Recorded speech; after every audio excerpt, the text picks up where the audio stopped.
Olá, essa é a Escola Bíblica Alameda e nessa semana nós vamos continuar falando a respeito do tema Novos Começos, Valores Eternos. E estamos falando a respeito do Evangelho de Mateus, nos capítulos 5, 6 e 7. Esses três capítulos compõem aquilo que conhecemos como o Sermão do Monte ou o Sermão da Montanha. E nessa semana nós vamos começar a falar a respeito do capítulo 7. E o capítulo 7, Jesus fala a respeito do hábito de julgar os outros.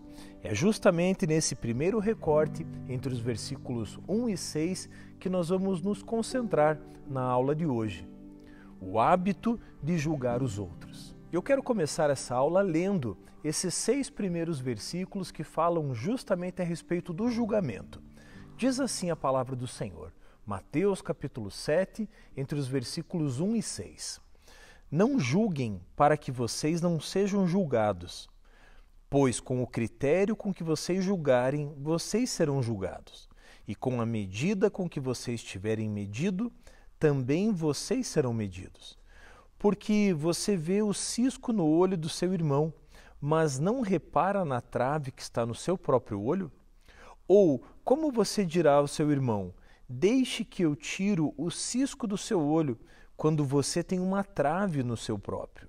Hipócritas, tire primeiro a trave do seu olho, e então você verá claramente para tirar o cisco do olho do seu irmão. Não deem aos cães o que é santo, e nem joguem as suas pérolas diante dos porcos, para que estes não as pisem com os pés, e aqueles, voltando-se, não estraçalhem vocês.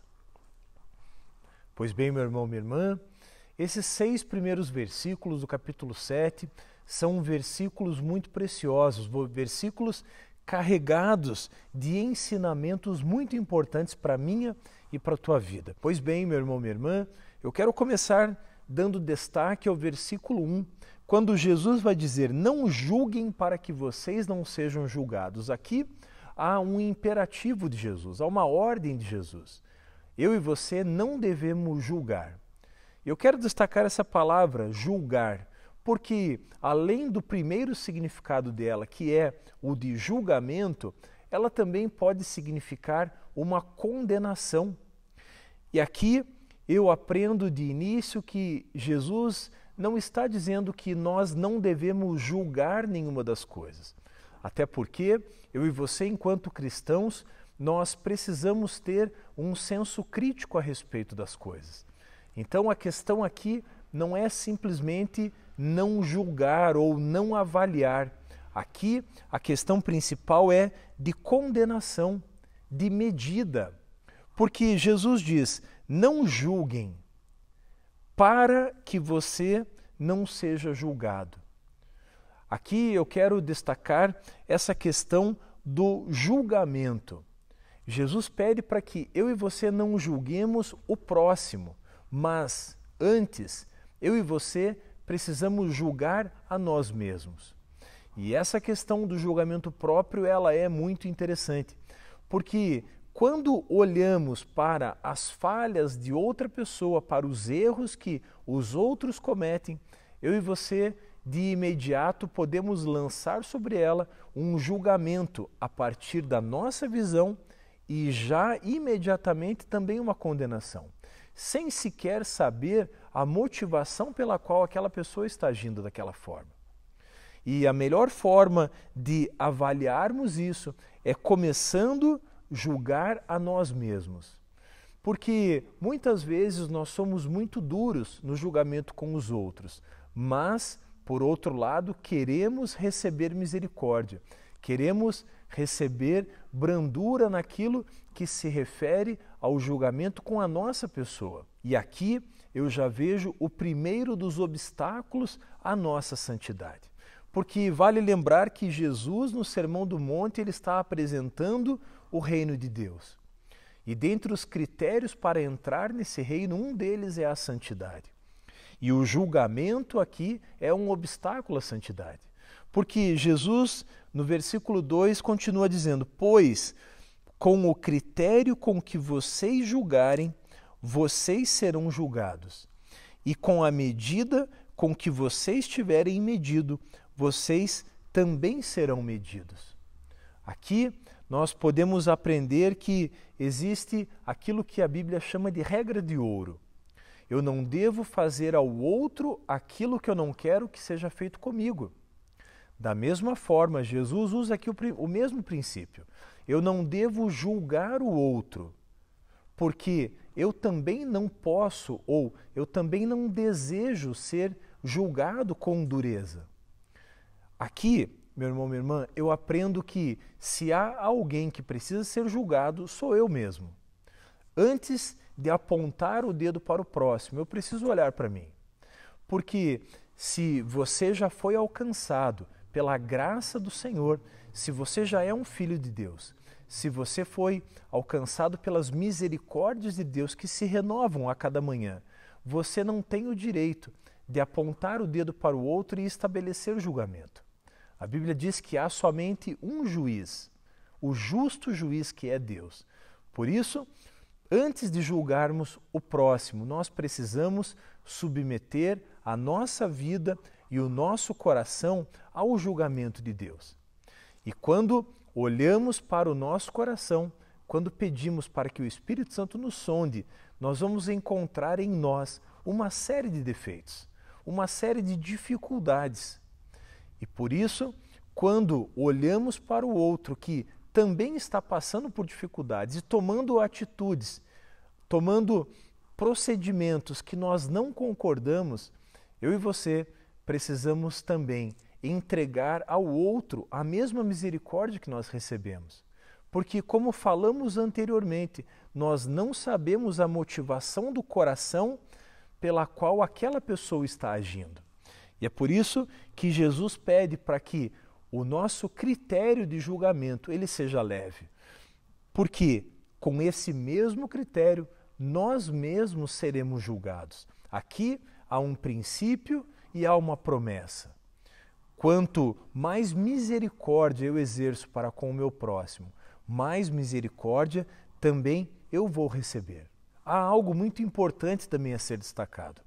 Quando eu escolho julgar a mim mesmo antes de julgar o próximo, eu percebo que sou imperfeito e percebo também que o objetivo desse julgamento é servir ao próximo, é acolher o próximo, porque talvez eu e você já tenhamos vencido algumas dificuldades, vencido alguns pecados, alguns obstáculos, os mesmos pecados, dificuldades e obstáculos que outros estão vivendo, que outros estão sofrendo. E, tendo vencido, eu posso agora ser canal de vida para o outro, não para acusá-lo, mas para estender a mão de misericórdia e também auxiliá-lo. Jesus continua dizendo, usando agora uma ilustração muito prática. Jesus fala a respeito do cisco no olho e a respeito de uma trave. Aqui há uma clara diferenciação entre o tamanho de um cisco e o tamanho de uma trave. Aqui, trave nós podemos entender como uma barreira mesmo, que tampa por completo o nosso olho. E Jesus vai dizer, por que você vê o cisco no olho do seu irmão, mas não repara na trave que está no seu próprio? Aqui, mais uma vez, Jesus estabelece esse critério, o critério de que nós também somos imperfeitos e na qualidade de imperfeitos precisamos também medir o julgamento. E aqui, mais uma vez, vale lembrar, Jesus não está censurando o senso crítico. Jesus não está censurando aqui a avaliação daquilo que é certo e daquilo que é errado. O que Jesus condena aqui é justamente o apontar de dedo, é a condenação, sem ao menos saber a motivação pela qual o outro está fazendo o que está fazendo. E falando em motivação, aqui eu quero também abrir um parênteses, porque a Bíblia diz que o nosso coração é enganoso. Jesus vem ao longo dos versículos anteriores, aqui no capítulo 6, Jesus vem falando a respeito de aparência. Como nós podemos usar a aparência para disfarçar algo real. Jesus chama os fariseus, os escribas, os sacerdotes em diversos momentos de hipócritas. Ou seja, eles montavam uma cena, eles estabeleciam todo um cenário para se mostrarem piedosos, quando na realidade não eram. E quando Jesus fala aqui a respeito desse julgamento, ele também está apontando para isso. Muitas vezes, eu e você podemos tomar atitudes que, aos olhos de todos, podem parecer certas, mas com a motivação do coração errada.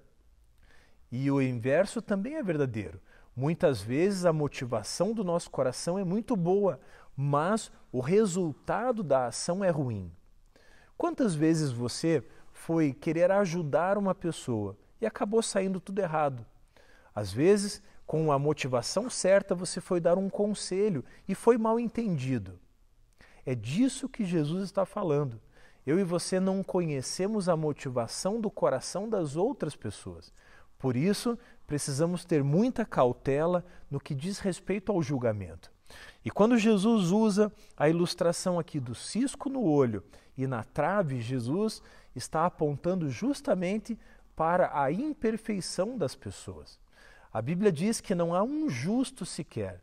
A Bíblia diz que todos pecaram e destituídos estão da graça de Deus.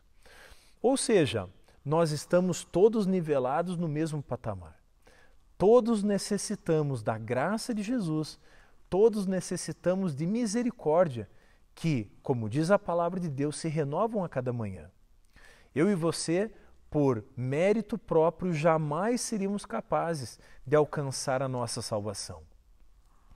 E Jesus continua dizendo no versículo 4, ou como você dirá ao seu irmão, deixe que eu tiro o cisco do seu olho, quando você tem uma trave no seu próprio? Ou seja, nós só temos autoridade para ajudar alguém naquilo que nós já vencemos. Um doente não pode querer curar alguém que também está doente. Jesus também usa uma figura de um cego guiando outro cego. Isso certamente acabaria em uma tragédia. Os dois acabariam caindo. No versículo 4, Jesus vai dizer, deixe que eu tire o cisco do seu olho, quando você tem uma trave no seu próprio. Eu quero aqui fazer uso das palavras de John Wesley, que vai dizer, você finge cuidar dos outros, mas não cuida da própria alma. É por isso que eu e você precisamos submeter o nosso coração ao sondar do Espírito Santo. Precisamos perceber que também não somos perfeitos e diante da imperfeição do nosso próximo, eu e você precisamos exercitar a misericórdia. John Wesley continua dizendo ainda, reconheça que você é totalmente corrupto e abominável. Meu irmão, minha irmã, há um só perfeito, que é Jesus. Há um só Deus. Ele é bom, Ele é justo, Ele é fiel, Ele é misericordioso. Por isso, Jesus continua dizendo, no versículo 5, hipócrita, tire primeiro a trave do seu olho e então você verá claramente para tirar o cisco do olho do seu irmão. Jesus vai dizer exatamente isso. Eu e você, em primeiro lugar, precisamos sondar o nosso coração, reconhecer a nossa imperfeição, pedir graça e misericórdia da parte de Deus, vencer para depois podermos auxiliar o nosso próximo. E ao auxiliá-lo, não podemos usar de condenação. Precisamos sim julgar o que é certo e o que é errado. Podemos e devemos aconselhar e mostrar aquilo que é certo, mas nunca como juízes, nunca como donos da verdade. No versículo 6, Jesus continua dizendo, não deem aos cães o que é santo, e nem joguem as suas pérolas diante dos porcos, para que estes não as pisem com os pés, e aqueles, voltando-se, não estraçalhem vocês. Aqui, embora a temática pareça mudar, mas Jesus apenas usa uma outra ilustração para continuar falando a respeito do mesmo assunto. Quando formos aconselhar alguém, precisamos também observar alguns critérios importantes. Nesse versículo 6, algumas figuras aqui precisam ser destacadas. A primeira delas é a respeito das pérolas. Jesus diz: não joguem as suas pérolas. E aqui, pérola, algo de muito valor, se refere às boas novas do Evangelho, aquilo que é precioso, as pérolas do reino, ou seja, as boas novas do reino, o Evangelho, as boas novas a respeito de Jesus, a respeito da salvação, a respeito do reino de Deus. E Jesus usa ainda a figura de dois animais, os cães e os porcos. Aqui também vale lembrar que esses animais, essa figura usada por Jesus também tem um sentido especial. Os cães se referem àqueles que não conheciam o Deus de Israel. Naquele tempo, a figura dos cães era uma figura atribuída aos gentios. Os cananeus eram chamados de cães. E o porco era um animal imundo aos olhos dos judeus. Então, Jesus vai dizer: não jogue as suas pérolas diante dos porcos. E aqui Jesus não está nos proibindo de anunciarmos as boas novas do Evangelho para quem ainda não o conhece. Porque o próprio Jesus, por exemplo, anunciou o Evangelho aos samaritanos. Na grande comissão, Jesus disse que nós deveríamos ir até os confins da terra. No dia de Pentecostes, muitas pessoas de muitos países conheceram o Evangelho através das declarações de Pedro. Então, o que Jesus está dizendo aqui não é uma censura ao anúncio do Evangelho, mas uma avaliação do coração daquela pessoa que está recebendo essas novidades. Porque muitas vezes eu e você compartilhamos as preciosidades do reino de Deus. Muitas vezes eu e você compartilhamos experiências que temos com Deus, com aqueles que não têm sensibilidade espiritual para compreendê-la. Por isso, o que Jesus está dizendo aqui é que eu e você precisamos ter discernimento, até mesmo no anúncio do Evangelho, até mesmo naquilo que vamos falar e principalmente com quem vamos compartilhar as nossas riquezas. Aqui Jesus usa a figura aqui desses animais para se referir à falta de sensibilidade espiritual. Muitas vezes eu e você vamos compartilhar algo que é precioso para nós, mas a falta de sensibilidade do outro pode nos frustrar. A falta de sensibilidade do outro pode gerar nele um desprezo daquilo que para nós é muito importante. Mas o que fazer então nesse caso? Um bom remédio é a oração. Jesus, na sequência desse capítulo, ali no versículo 7, o tema da nossa próxima aula, Jesus vai encorajar a oração. Perceba que há uma sequência muito importante, há uma sequência lógica nesses discursos de Jesus.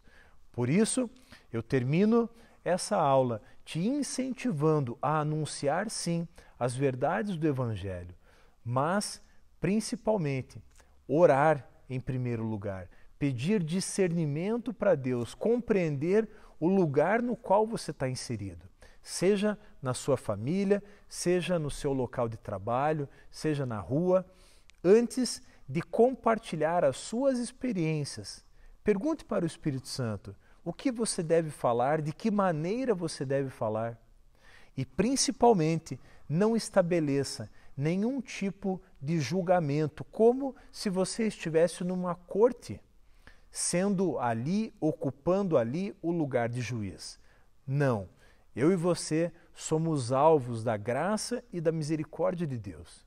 E uma vez que somos alvos dessa graça e dessa misericórdia, precisamos também exercitar para com o nosso próximo essa mesma graça e essa mesma misericórdia. E não esqueça, Jesus nos incentiva aqui a julgarmos em primeiro lugar o nosso coração, a avaliar em primeiro lugar as nossas imperfeições E a partir desse entendimento de que não somos perfeitos, precisamos também entregar misericórdia para com aqueles que estão ao nosso redor. Lembre-se, não somos proibidos de estabelecer julgamentos, não somos proibidos de entender o que é certo, o que é errado. Somos proibidos por Jesus a condenar o nosso próximo. Na semana que vem, nós continuaremos o capítulo 7, a partir do versículo 7 até o versículo 12, quando Jesus, mais uma vez, nos incentiva